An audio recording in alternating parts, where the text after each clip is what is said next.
Welcome back to the latest and, as always, greatest edition of Six Rings and Football Things, a presentation of WEEI Odyssey and 2400 Sports.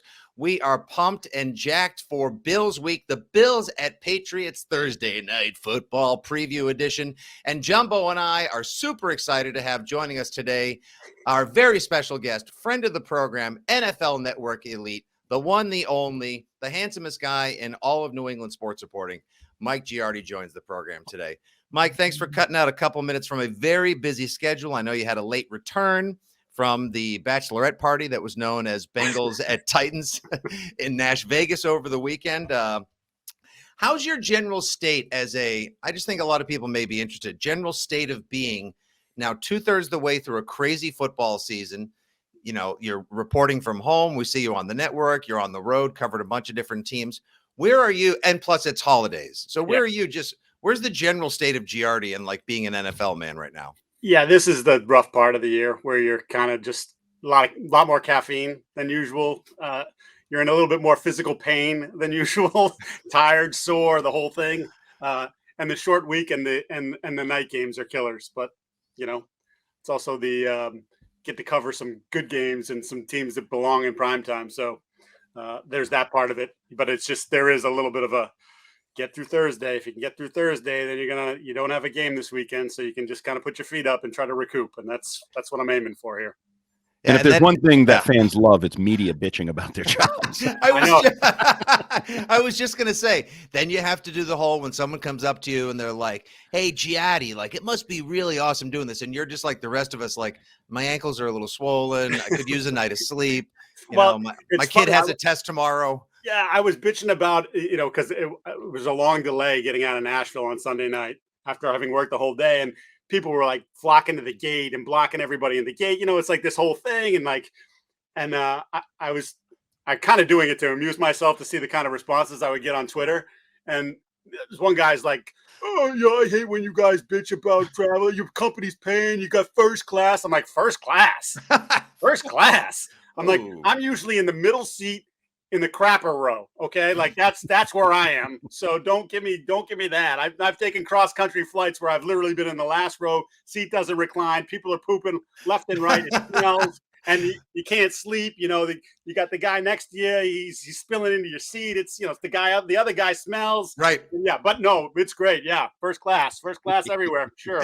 Isn't it so now you know what it's like emotionally to have to work with Andy Hart 3 to 4 times a week. Come on. It's like middle seat. Come on. This is what we do. We're an old married couple at this point. I was actually thinking now you know what it's like to follow the Patriots the last 3 years since Tom There's Brady so left. Many different analogies for sitting in the middle seat in the back of an airplane.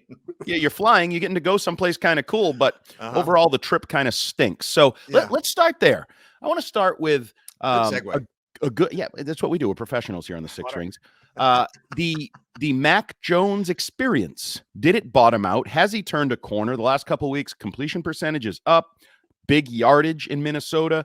Fitzy even said on our podcast the other day, maybe the best game Mac Jones has played in the NFL, to which I said, boom, boom, boom, you lost. That's a bad sign if that's his best game and you couldn't beat the Minnesota Vikings. So where do you sit with Mac Jones, the offense, and maybe where they are as we hit December? I think the old thing, styles make fights. I think Minnesota, the way they play in the back end, was perfect for the Patriots because they are sort of a do-what-we-do team. And not only are they a do-what-we-do team, but they were dealing with injuries back there. So there was potential to exploit guys that didn't have a lot of experience. I think Shelley had 8 cover snaps going into the game. And I know at one point, I don't know whether it was Dungy, somebody said like, oh, he's been a great cover corner this year. He's had 8 snaps. Like he's a backup. He might be the backup to the backup. Like, so, excuse me. Getting choked up talking about the Patriots. It's very emotional. Mac Jones, he flipped the switch. He's turned the corner. Look. Has he? Little Irish coffee, never help. No judgment here on Six Rings. I'm breaking down on Tuesday. So look, it was good. Arguably the best it was all year, but I think there was some ability to take advantage of what Minnesota brought to the table. And then the other part of it is, and it kind of gets lost, is they weren't very good in the fourth quarter. So it wasn't a 4-quarter game. And it was kind of interesting to hear Hunter Henry yesterday talk about that like, like it was good for a bit, but that fourth quarter, like when we had to have it, we didn't. So better for sure, something to build off, absolutely. But it wasn't. I don't think there's a parade being thrown for it. And that's what I think is concerning, is that they weren't really good on third down. They were 0 for in the red zone again, and they weren't good at the end of the game. And when you're judging offenses and quarterbacks, a lot of time you look at those things, right? Third down, red zone, fourth quarter. Ew, none of those were really all that good. Now, we're in a dogfight, and you take out the kick return. You had a chance to get a good road win against a good team, great team. I don't know where you want to put the Vikings. Team. Playoff team, certainly, based on their record and everything they've done this year. So, and that's why I asked the question, because even some of the aspects of the offense I found interesting, like the first drive was great. First drive of the second half was great. So those are things where maybe you're building something. Maybe there's a comfort level with like scheme and Patricia and Mac getting on the same page. The fact that Nelson Aguilar, Devontae Parker, guys who haven't really been good, haven't really been overly involved, were key aspects of it. So it's almost like I got my coffee mug. Is my coffee mug half full or is my coffee mug half empty kind of question? Yeah, look, so you have very negative tone about this. Every time I ask a question, you tiptoe into saying it sucks and I'm making it more positive than it should be. Well, I want to jump all your questions because I just want to get to the loser's lament that has sort of circulated over the last, 4 or 5 days, but I'll let you take me there. We're going to get into that. Yeah. So wow. First of all, it was nice to see Parker involved, right? I mean, there's been a couple games, obviously the Ravens game, and then, he had a connection with Zappy, but like by and large, he's out there and I just go back. Everybody got excited about that. Oh, look they got Parker. I'm like, team in the division gave him up because they don't fear him, and he's still a solid NFL receiver, but he's hurt all the time. Like all the things that plagued him prior to, he just brought them here. So there have been flashes where you say, "Ooh, that's good," but then then where is it the next week or where is it the next drive? It's just the lack of consistency there. So hopefully he's feeling better, and you can continue to keep him involved because that. Pretty clear, I think, now as we look at this, that he gives them something that they don't have on the outside when he's right. Aguilar's just a guy to me. Some of the crossing stuff, I guess, is good because he does have some speed, but then there's a lack of football instincts that I think showed up in the play that he kind of gave up and then had to dive. And if he had just continued to keep himself alive, keep his momentum going, he makes that catch, and then maybe we're talking about a different scenario. Maybe we're talking about 7-4, not 6-5. So, I just think from an offensive standpoint, and now Myers is hurt, right? He clearly was banged up and only got like 15 or 16 snaps in that game. So when I look at the offense, I say, what's the one thing you've been able to count on all year? It's Ramondre, and that's it. Everything else is from week to week, series to series. You don't know what you're going to get. Maybe Harris being hurt in a way is a good thing because then it's just going to keep Ramondre on the field. And I mean, not that Harris has been bad at all by any stretch of the imagination, but I think Ramondre has been your best player, and I just want to keep feeding him the football. So, Mike, obviously you're incredibly familiar with the AFC East, being in the area and having covered the Patriots, Bills et al. For such a long time, but you do get a chance to travel the league, talk to people in both conferences on a regular basis. What is the league-wide feeling on the New England Patriots, not just sort of like being part of the middle of the pack, if you will, or as Andy, you were saying yesterday, like you're one of those competitive teams, but you're far from an elite team. What is the league-wide feeling on the Patriots being in the middle, but in large part kind of being there because of all of the self-inflicted wounds and uncharacteristic mistakes they keep making that are now, Andy, yes, becoming characteristic mistakes? Yeah, well, first of all, don't ask Bill that question because he's got a lot of reasons why that's not true, and you can twist the truth on each side of the ball and all that thing. I think it surprises teams because I think what's been the hallmark of this franchise for the last 20 plus years is that, consistently not hurting themselves, and yet now we're seeing it over and over week after week. And I just go back to what Bill said at the beginning of the year, the idea that we don't know what we are until somewhere in October. Well, now you're in December or about to be, and you're still doing the same things from a mistake standpoint, penalties, self-inflicted wounds, all those things. So to me, that's who you are. And I don't know, whatever. I guess you can there's always an opportunity to get better, but it's been week after week for the better part of the season. So I kind of just think that's what they are as a football team right now. So who's Bill Belichick? Because for 20 years, he was a consistent message leader, stood at the podium, and I think we all kind of knew what you were going to get. And I'll be honest, I appreciated that. Like, I like consistency in my life. And over the last 3 years, things like, well, we did throw for 300 yards, or, well, statistically, our defense was good, talking to Shaughnessy before this season. Or, well, I know we get a lot of penalty yardage, but we don't have many on defense, and we didn't have many this week. Oh, and don't forget, well, we did have Buffalo in punt formation. There has never been first of all, have we definitively decided they never got into punt formation? No, Zach Cox went through. I didn't go through. I'll trust Zach Cox that went through, that they never went. I don't really care, because if you made a team bring its punt team on the field once in, let's say, 22 possessions, 23 possessions that you average over 2 games, still not good, Bill. So what is this stat embracing manipulation of facts, loser looking head coach that we now see that is Bill Belichick? Is it as simple as, when the going gets tough, everybody crumbles under the pressure and he's no different than everybody else? Or what is it? Well, I mean, we know this, and you sort of a push and pull with the fan base at times. He really cares about what's said, which is, which I think ignore the noise, my ass. Yeah, I know, which I think some people on the outside just don't buy. Oh, he does what's best for the team, and blah, he doesn't care about you guys. And like there are some people, a faction of the fan base, that think we're just waiting to pounce on every little mistake. But this is different. It's a moving of the goalpost to me a number of times. I mean, if someone wanted to be industrious and go back and pull up the quotes about, like, the only things I care about numbers wise are wins and losses, or, points for and points against, like that.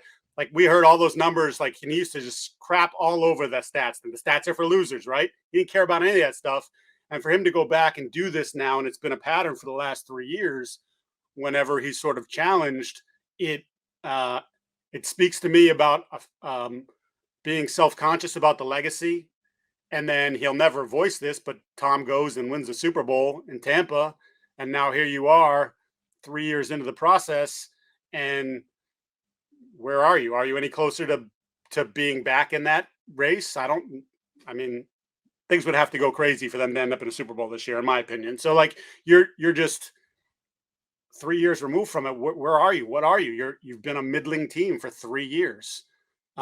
This guy's the genius. Everything he touches turns to gold, and it hasn't happened for 2.5 seasons here. So I feel like there is just sort of there's a defensiveness to it.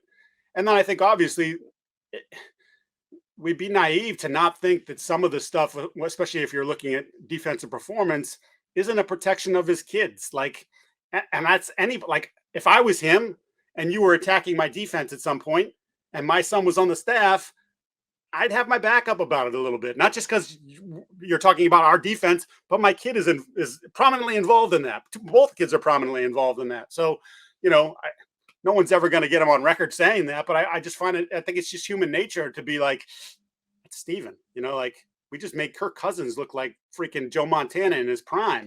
That's, my son coaches the defensive backs like that. I think that's part of it too.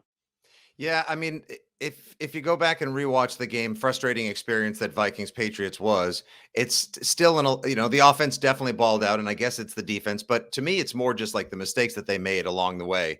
And if you're going to try to hold one side of the ball more accountable for why the Patriots are where they are so far, I'd probably say it's the offense as opposed to the defense. I personally have less to quibble with on this Patriots. I complain less about the defense than I do about the offense. But now maybe if the offense has made some strides, we can focus on the defense, which is going to have to button its act up. Okay, but Fitzy, and look, you can't deny the numbers that the defense had put up coming into the Minnesota game. But now you go back and you look at it. And again, what they did against the bad teams, you don't take it away from them. You play who you play. You shut down the Colts. You shut down the Jets. Like, you did what you were supposed to do. If they gave up 30 to the Colts, we'd be like, oh my God, what's happening?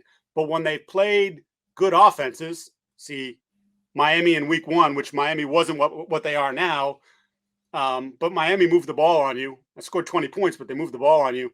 The Ravens come in here on a crappy day and put up 38, was it? 37, yeah. Whatever it was. Then, of course, you have the Chicago game, and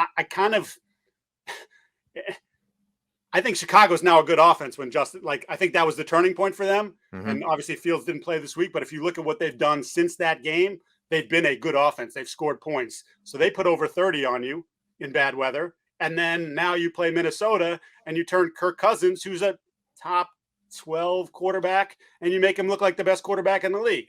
So what are they really? Like, you haven't shown me that you've been good against good offenses yet. They don't have that one you stick it on the thing and say, look what they did to a good offense. They haven't stopped a good offense yet. They haven't held a good offense down.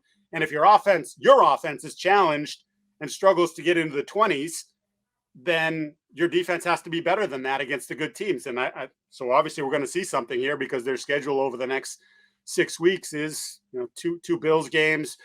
I know Arizona is a disaster, but they have skilled people. They can score points on you. Vegas is going to score points, so now we'll really see, because I think they're going to be tested on that front. Yeah, and then you'll have the Bengals, and you'll likely have Jamar Chase back. You'll have... Wait, the Bengals is a layup. That's what Zoe told me a couple weeks ago. Oh, my God. Told me Bengals was a layup, so just pencil that in as a victory. Yeah, Miami on New Year's Day, the Patriots better be hoping for the same kind of frost we're feeling this week in New England as well, and then you have to go back up to Buffalo. These are all valid points, but I couldn't agree with you more.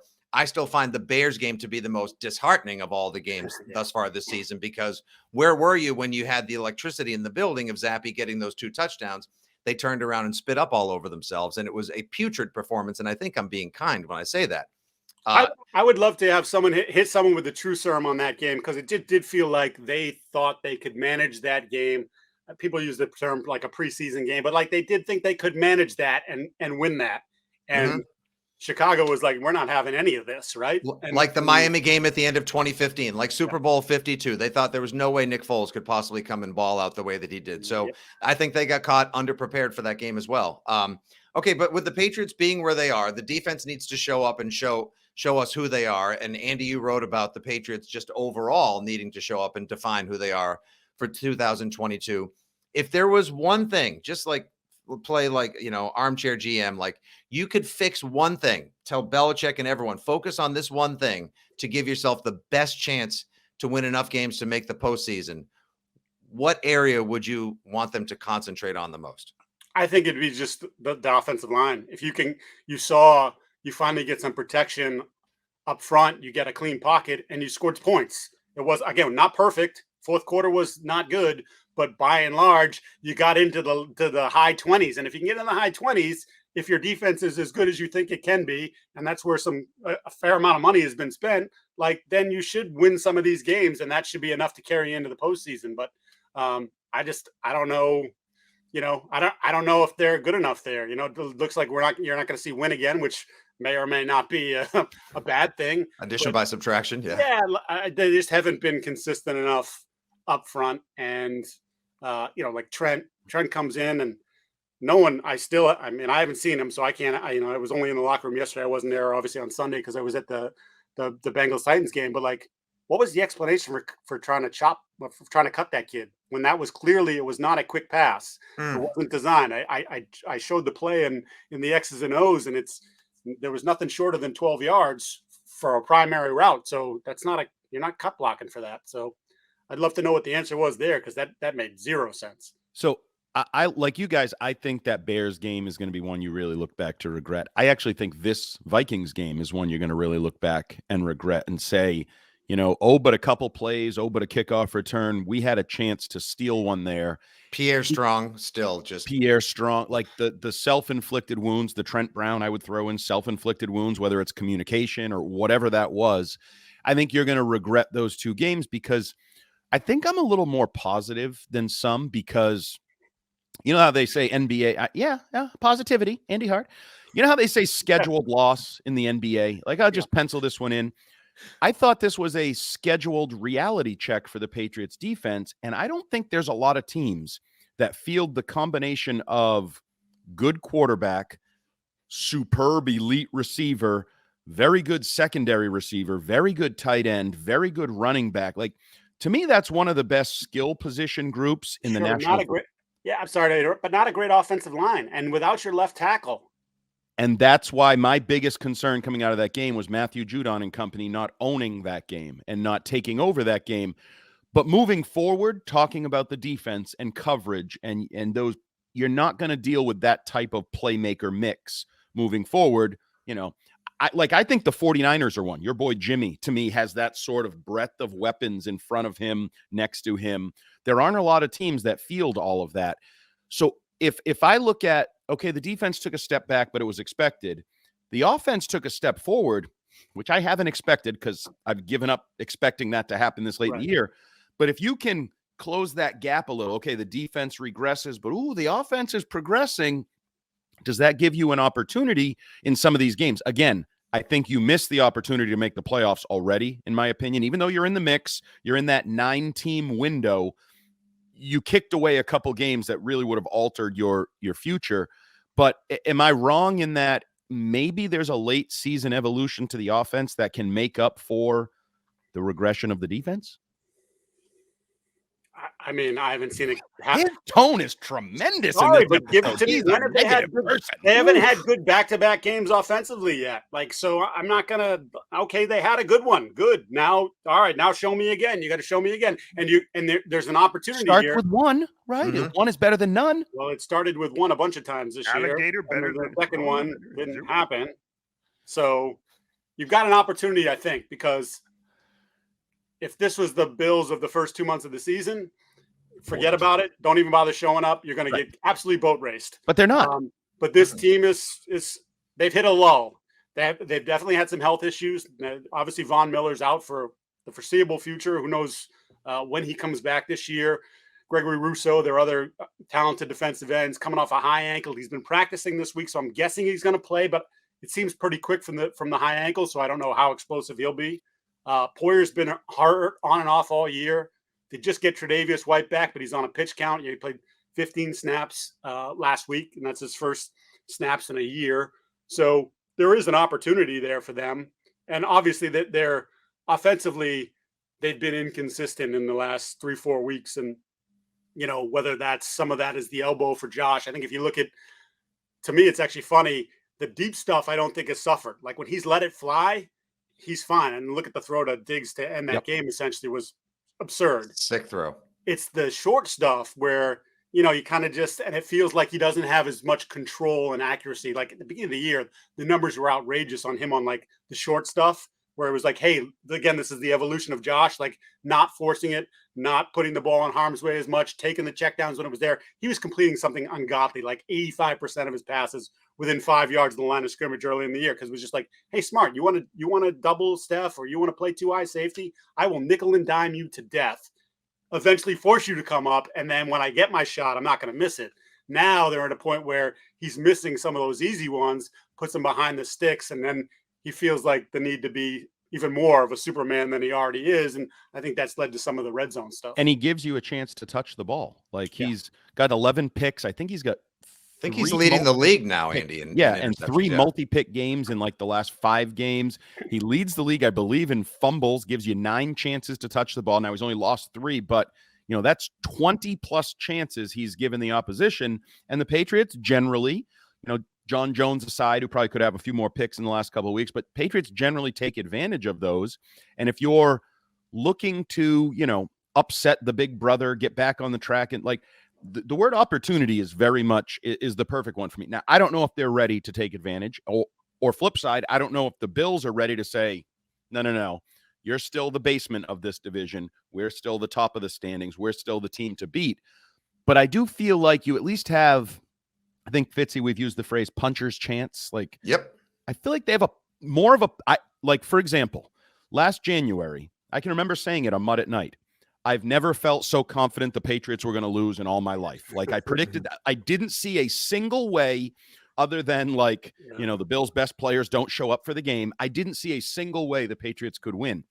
In this one, they're the underdog, rightfully the home dog. But with the interceptions, the fumbles, he's not quite right. I feel like there's a little bit more of a reason to have Fitzy-like fanatic optimism.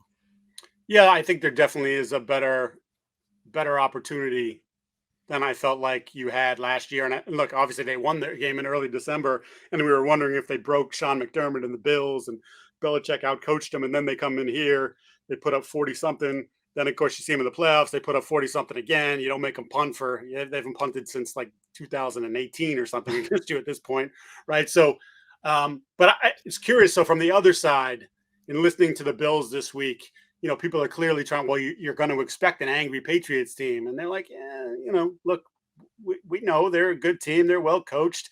Some of the things that they're saying about them, though, I'm like, you don't believe that. Like the quarterback's playing at a high level.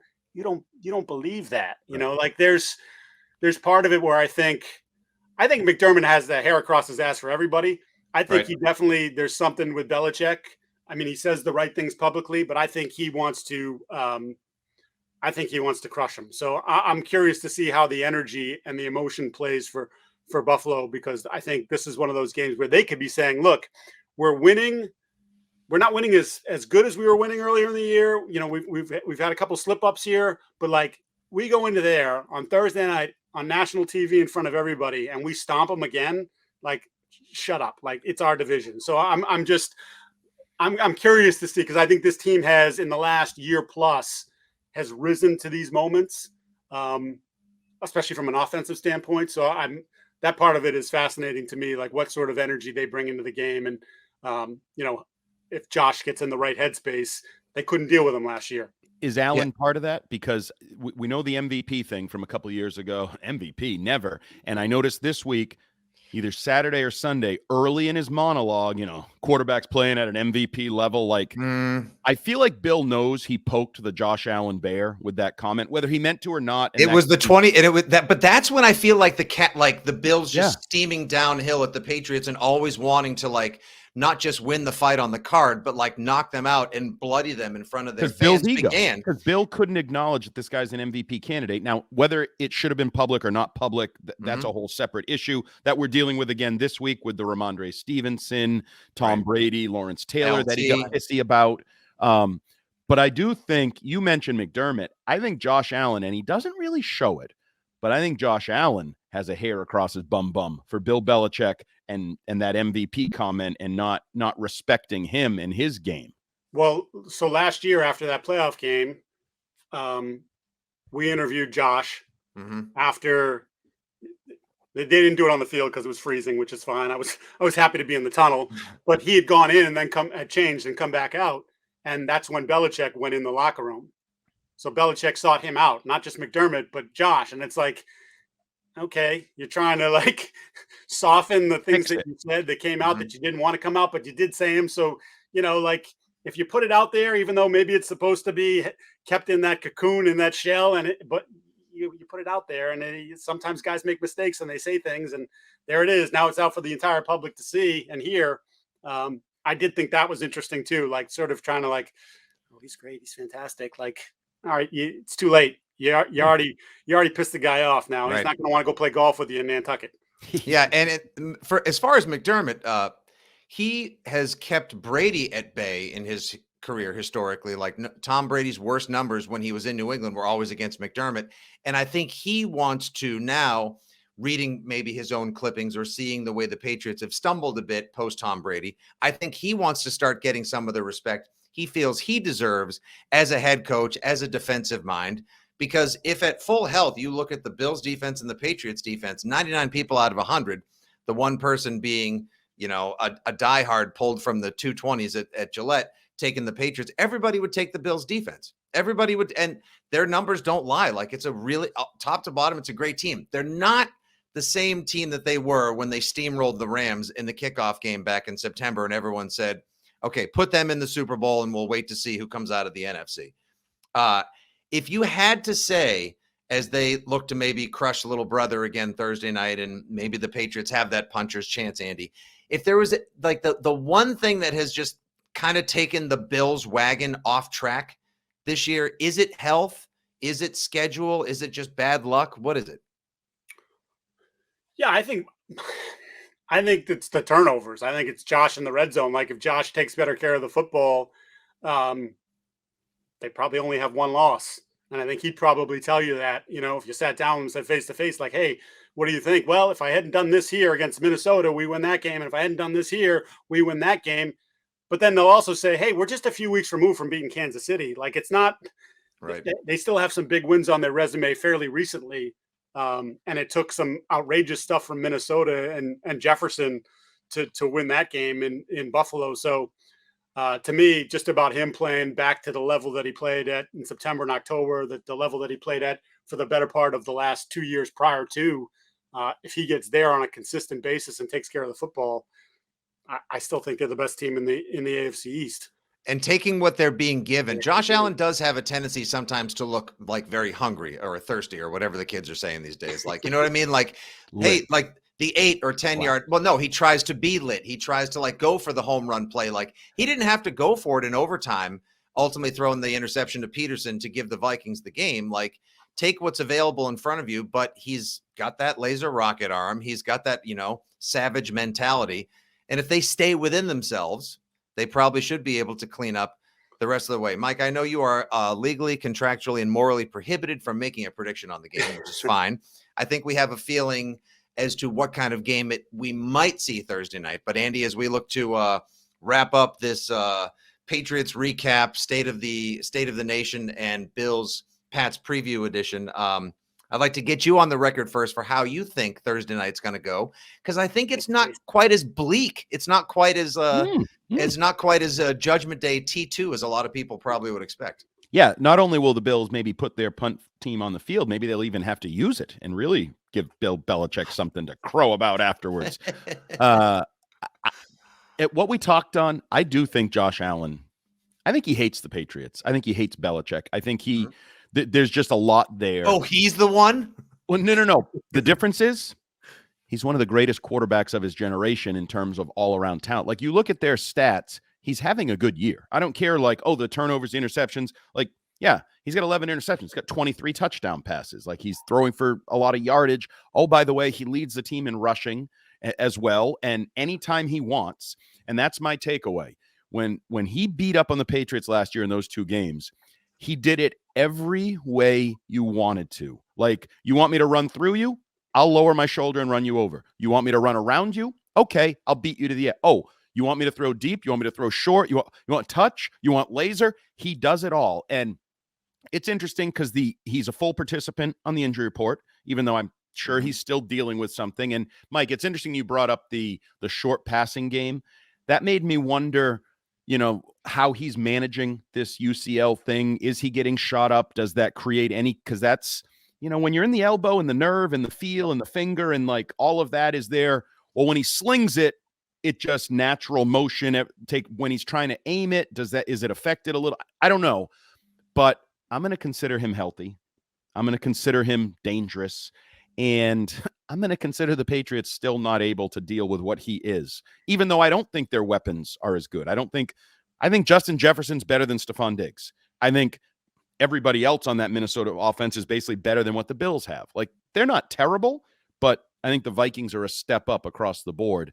So am I going to pick Mac Jones? I think it's a shootout. Like, I think you're going to have to score. You scored 26 last week. You better be ready to score at least 26 again. I don't think you're holding the Bills below anything in that range. So give me the Bills. They're the better team, the more talented team. They're the more motivated team. I think they're relatively well coached. Like, I don't think it's 47-17. Is that the score that Mac Jones had written in his locker? 47-17? Yes, it was. Okay. Was it, by the way, picture no longer in his locker? No longer in his locker, because he's turned a corner mentally and emotionally. He's no longer a broken man, but that's a different topic. Or Burge got to him and said, like, if we could just maybe take that down, that would be Dip Poo, great. take that down. Yeah. What are you doing, Jackwagon? So it was 33-21 just the day after Christmas. Worst exchange day ever.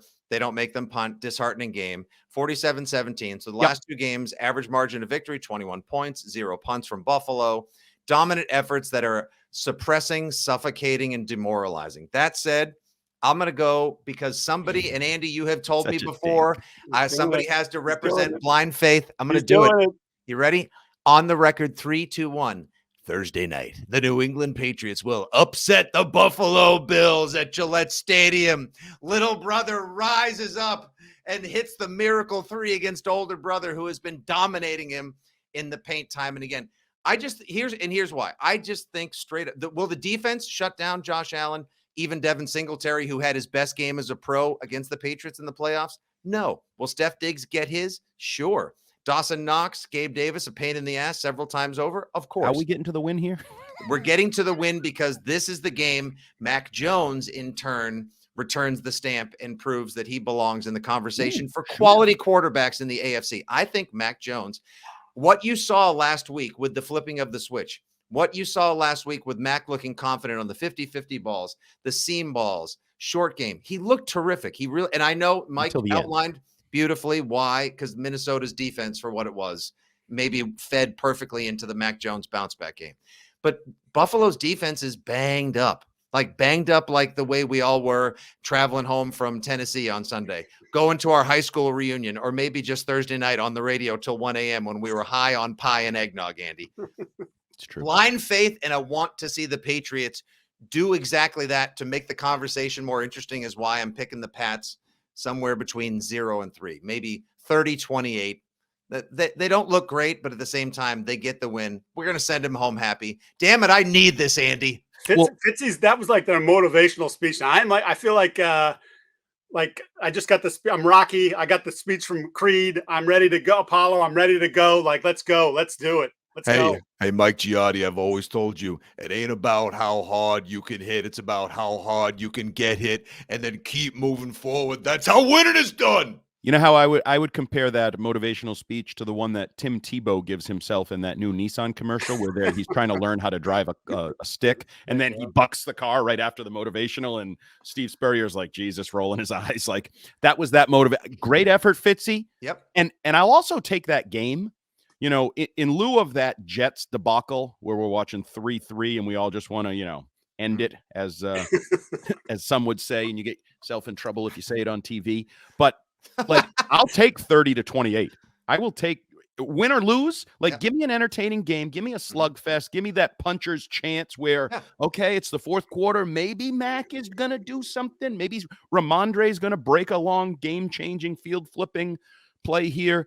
I just don't think it's smart to pick against the Bills right now, because even the part of the reason people are looking like the Bills are stumbling a bit is expectations. They expect the Bills to be borderline perfect right now. You said it, Fitzy. It was like, okay, Bills AFC, who's going to win the NFC, right? Like early in the year. And it's similar to Mahomes at times over recent years where the Chiefs, it's like if the Chiefs score 21 and they win 21-17, it's like, whoa, what's wrong with the Chiefs? Why are they not scoring? The Bills are Mike Giardi explains coming up next. Exactly. And Brady faced this over the years. Like, Patriots are supposed to roll out of bed most of the time and score 30, right? When they have a good game, they score 50. But then if they're down in the 17, like, why were you in the teens? What happened there? And that's where the Bills are. Whereas the Patriots, we had lowered our expectations so far that Minnesota was like a revelation. You got to 26 points. You were in the game. So I just still think the Bills are really good. So generally, when I'm picking games, I pick the really good team to beat the team that's questionable. Let me just quickly, weather's not supposed to be great on Thursday. A lot of wind. A lot of wind, right? Cold and windy. So, remember last time it was windy? 15 to 25 mile an hour steady winds. Like that could impact one team more certainly than the other. Isaiah McKenzie went bananas on you the day after Christmas, right? Who was covering him? Miles Bryant. Who's your slot corner this year? It's Miles Bryant. So, I mean, I guess they have some flexibility there, but I would assume John Jones is going to see Stephon Diggs and Mills is going to see Gabe Davis. How are you going to handle that guy? Because he's coming off maybe his best game of the season and was getting great praise from Sean McDermott this week about like, hey, he really showed the last 2 weeks in practice. He didn't have the sort of results he wanted a week ago, but he had the results. So sometimes that happens, right? You haven't putting it together. You don't necessarily see the results quickly. He saw it in the second week. Now he's got some confidence. His quarterback has some confidence in him. That'd be an area I'd look to exploit for the Bills. And then lastly, they've added James Cook to the mix, and he moves different than their other running backs do. Right. Better than Singletary, better than Hines in that regard. He had a couple nice games prior to Thanksgiving. Someone who can run routes, get into space. Hines, obviously, they added. He's a good route runner as well. Yeah. Like, okay, I'm trying to figure out ways to isolate them on Patriot linebackers and say, okay, Mac Wilson or Raekwon McMillan or Tavai, like, see if you can cover this guy in space. And I'll tell you the answer: they can't cover him in space. Mike, if we talk to you, and I know you don't really pick games, although it feels pretty confident based on the tone and things you've said that I know who you're leaning toward in this one. It's blink twice if you think the Bills will win. We got it. But Patriots are one of 9 teams with 6 wins. Looks like 9 teams are in the hunt in the AFC, basically. 9 teams for 7 spots. 9. If we talk to you, say, in a month, do you believe the Patriots will still be in the mix for a postseason spot, or are hopes fading because of what we talked about, a lost opportunity in Minnesota, that Bears game? Are you kind of in it, but not really in it? I think if you talk to me in a month that they're still hanging around the outskirts, they're probably still in the 8 or 9 position, but still, with some hope. I think that's where you're at. Because I think when we looked at the schedule when it came out, you were, especially that December Arizona Vegas thing, you're like, yeah, that's tough. That's going to be tough. Like, okay, maybe you split there. Now you look at it, you're like, Arizona's a hot mess. Again, a hot mess that can score points with a mobile quarterback, which you have a hard time with. But does the Belichick factor, does that show up that day against Kingsbury and that staff? And then, Vegas is going to throw everything they possibly can at you. They're going to score some points, but their defense can't stop anything. So that has the potential to be a shootout. But I feel like there's a better opportunity to come out with both of those games than I would have thought 4 months ago. And again, I don't love the way the Patriots are playing in general, but I don't love the way either one of those teams are playing either. I think those games are going to be fourth quarter games, and give yourself an opportunity there. If you can somehow manage to take those games, then you got a chance. Yeah, the 4 primetime game stretch is pretty brutal, and Arizona and Vegas to me are like the hot first date that you go out with. They're like, wow, this person is definitely above my pay grade, but also they talk really loud in public and have too many cocktails. So you're like, I don't know if I can do this again, but that's the kind of hot mess you got to deal with. Sounds like Andy minus the hot right now. What?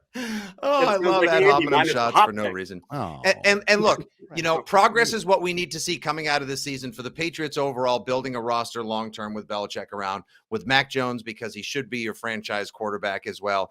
And if so long as I'll call them Kornacki adjacent, so that they have to be discussed in the mix on Sunday Night Football column, then that's still a little bit of progress for me as well. And I'll wrap on this. It's a referendum game for the Patriots. I believe in my heart of hearts. It really is. If you tried to speed up your linebacking core, if you try to flood it in with more safeties and you're adding people that choose violence like Jabril Peppers, these guys are brought here, and your young cornerbacks like Jones and Jones and Jones, these guys are here to help try to slow down the Bills enough to keep up. And if the Patriots lose by 14, 20 or more Thursday night, then the Patriots haven't made any progress, and it's going to be demoralizing. So that's why I think it's a referendum game for the Pats. Mike, we've taken up too much of your time, more time than I bet you even thought you would. I know, hanging around with your knucklehead pals, Fitzy and Hart, on a Tuesday morning. What a way to get about your week. Please give Mike a follow at Mike Giardi on the socials, and look for that handsome mug on the NFL Network, discussing football, updating the AFC East, and more on the regulars. Mike, the Christmas beers will be on their way very soon, but we thank you for the time, perspective, and analysis. As always, good sir.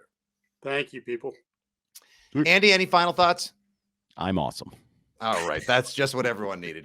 Thank you once again for listening to Six Rings and Football Things from WEEI, Odyssey, and 2400 Sports. We're on the socials at 6 Rings Pod. Rate, review, subscribe if you get a chance. And until the next time, thank you for listening and making us a part of your football life. Good day. God bless. And as always, go Pats.